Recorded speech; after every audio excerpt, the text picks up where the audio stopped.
Dans les ruelles de Port-au-Prince, c'est la descente aux enfers pour une population livrée à la guerre des gangs. Vous voyez ça?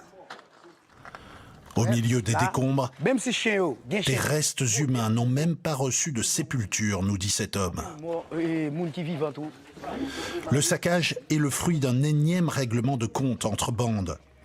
Une attaque qui a fait des dizaines de victimes, dont la mère de cette adolescente, raflée avec 60 autres personnes. C'était il y a un mois. Depuis, plus de nouvelles. Où ils sont maintenant? Ils les ont tués. Ce sont les ravisseurs qui nous l'ont dit.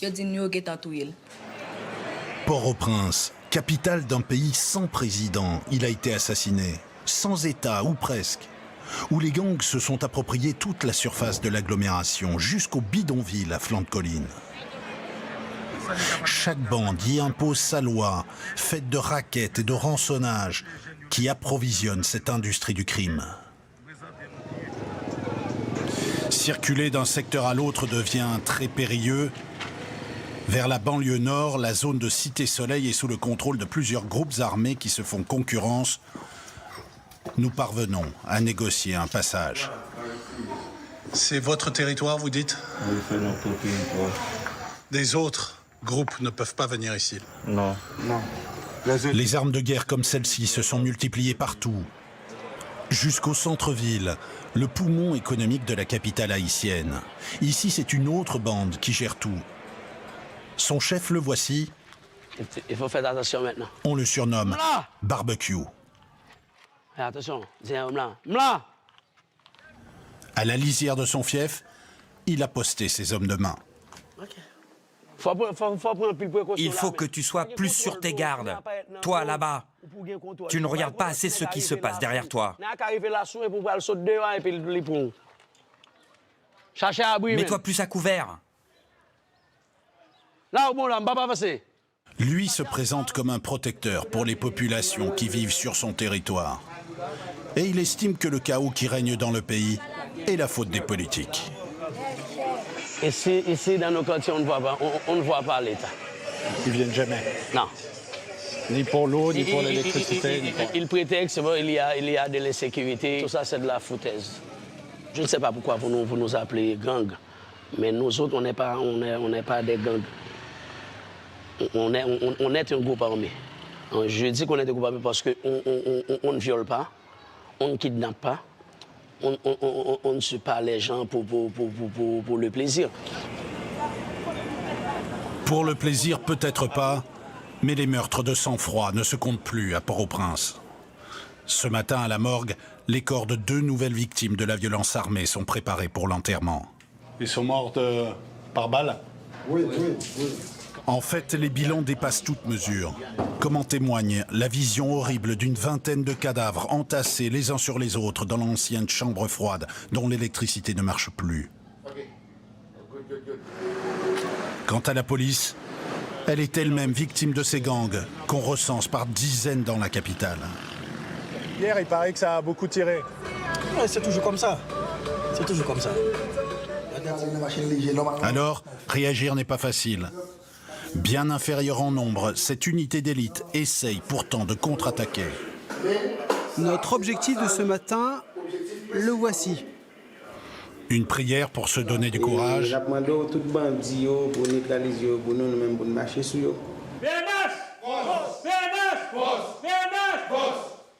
Et ces hommes sans peur vont s'engager à bord de 2 blindés dans une zone adverse où sévit le groupe d'un dénommé Tizo. Et c'est une opération de type militaire qui est organisée pour pénétrer dans ces quartiers sous contrôle des gangs. Vous le voyez, ces hommes de l'unité d'intervention sont armés, harnachés, comme pour une opération de guerre. On progresse avec précaution. Chaque individu croisé est potentiellement un membre du gang. Fouille au corps et interrogatoire ne fournissent pas de réponse. Chacun sait, mais personne ne parle. Il y a des gangs dans la zone? Chef, vous êtes mes frères. Mais franchement, je ne peux rien vous dire. Moi-même, pas Réponds, c'est oui ou non? Est-ce que oui ou bien non? Pas de gang dans la zone, non? On n'en saura pas plus, mais le danger est là, tout autour. Un peu plus loin, la progression est d'abord ralentie par une barricade, une voiture en travers du chemin qu'il faut pousser. Puis la route est carrément coupée, des tonnes de gravailles ont été déversées volontairement. Tu es sûr qu'on ne peut plus avancer?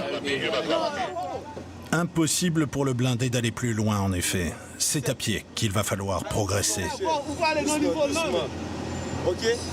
En sachant cette fois que l'ennemi en face va tirer.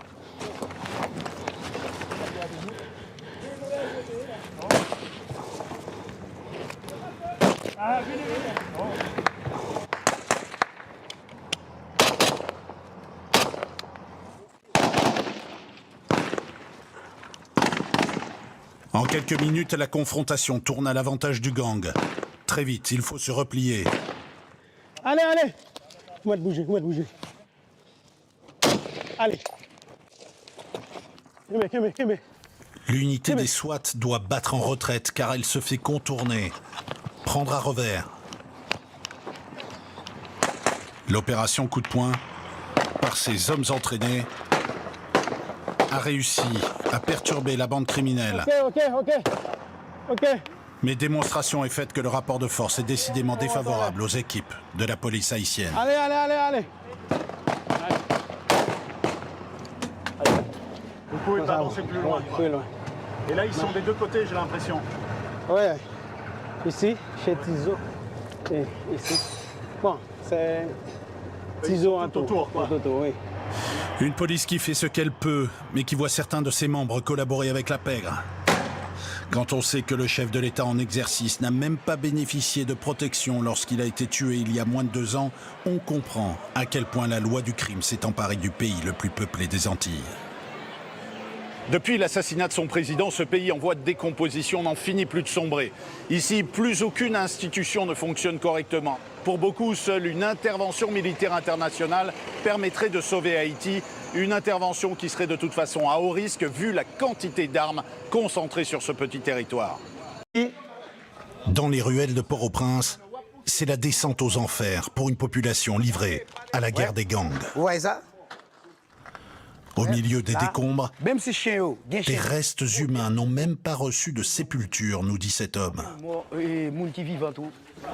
Le saccage est le fruit d'un énième règlement de compte entre bandes. Une attaque qui a fait des dizaines de victimes, dont la mère de cette adolescente, raflée avec 60 autres personnes. C'était il y a 1 mois. Depuis, plus de nouvelles. Où ils sont maintenant? Ils les ont tués. Ce sont les ravisseurs qui nous l'ont dit. Port-au-Prince, capitale d'un pays sans président, il a été assassiné, sans État ou presque, où les gangs se sont appropriés toute la surface de l'agglomération, jusqu'au bidonville à flanc de colline. Chaque bande y impose sa loi, faite de raquettes et de rançonnages, qui approvisionne cette industrie du crime. Circuler d'un secteur à l'autre devient très périlleux. Vers la banlieue nord, la zone de Cité-Soleil est sous le contrôle de plusieurs groupes armés qui se font concurrence. Nous parvenons à négocier un passage. C'est votre territoire, vous dites? Oui, c'est notre territoire. Des autres groupes ne peuvent pas venir ici? Non. Les armes de guerre comme celle-ci se sont multipliées partout. Jusqu'au centre-ville, le poumon économique de la capitale haïtienne. Ici, c'est une autre bande qui gère tout. Son chef, le voici. Il faut faire attention maintenant. On le surnomme Barbecue. Attention, Mla. À la lisière de son fief, il a posté ses hommes de main. Il faut que tu sois plus sur tes gardes. Toi, là-bas, tu ne regardes pas assez ce qui se passe derrière toi. Mets-toi plus à couvert.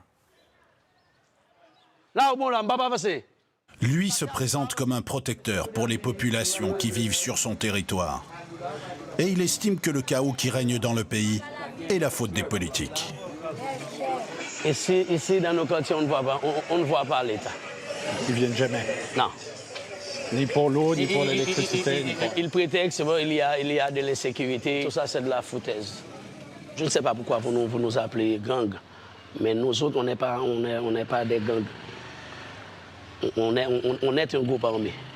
Je dis qu'on est un groupe armé parce qu'on ne viole pas, on ne kidnappe pas, on ne tue pas les gens pour le plaisir.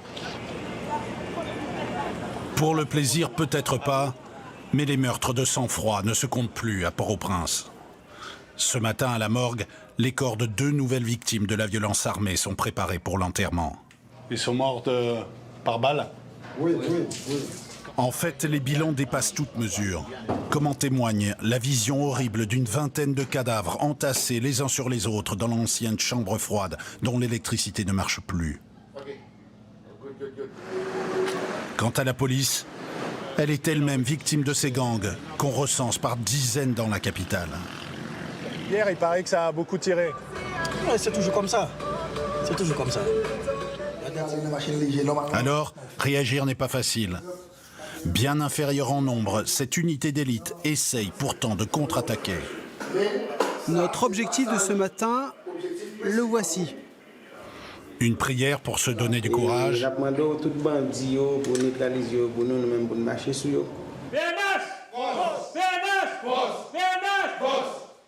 Et ces hommes sans peur vont s'engager à bord de 2 blindés dans une zone adverse où sévit le groupe d'un dénommé Tizo. Et c'est une opération de type militaire qui est organisée pour pénétrer dans ces quartiers sous contrôle des gangs. Vous le voyez, ces hommes de l'unité d'intervention sont armés, harnachés, comme pour une opération de guerre. On progresse avec précaution. Chaque individu croisé est potentiellement un membre du gang.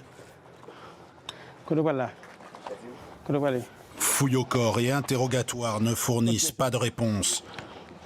Chacun sait, mais personne ne parle. Il y a des gangs dans la zone?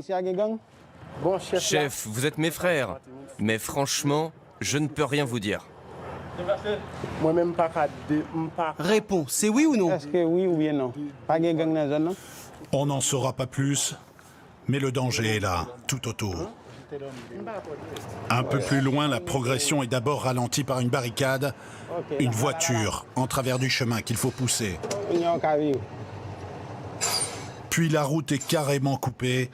Des tonnes de gravailles ont été déversées volontairement. Tu es sûr qu'on ne peut plus avancer? Impossible pour le blindé d'aller plus loin, en effet. C'est à pied qu'il va falloir progresser. En sachant cette fois que l'ennemi en face va tirer.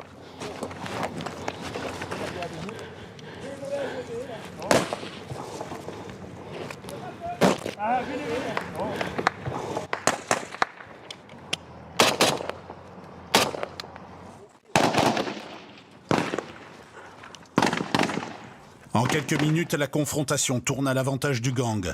Très vite, il faut se replier. Allez, allez! On va te bouger, on va te bouger. Allez. Kembe. L'unité des SWAT doit battre en retraite car elle se fait contourner, prendre à revers.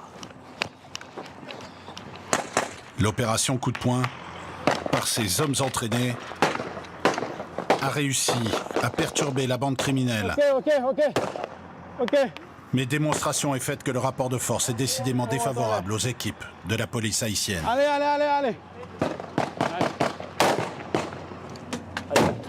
Vous pouvez pas avancer plus loin. Plus loin.